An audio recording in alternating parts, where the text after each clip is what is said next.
Okay, we try to mix with the barley. Kasi napaka-healthy ng barley. So, para sa akin, kahit sa days, pwede siyang isama or ilagay. Kasi ito naman ay organic. So, maganda talaga yung barley sa katawan. So, pwede mo kami mix kahit sa coffee.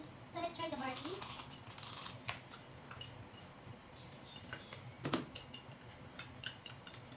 Try natin mix with barley. Sa mga gusto mong order, 50% siya kapag member ka. So, mas maganda talaga kapag naka-member ka ng this barley.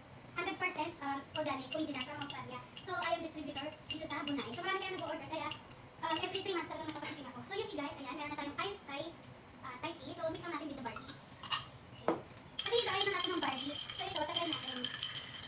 So, feeling ko kulang pa siya kasi may hikaw sa mata. Kulang pa siya ng susuman niya. So, let's try. Lagyan pa natin ng another one. At the same time, lagyan pa natin ng tea. Another tea para mapuno. Yan. Kung di ba, sakto lang siya. Tapos, pag nilagyan natin ng yelo, papuno na. Parang yung pagmamahal ko, punong-puno. Ay,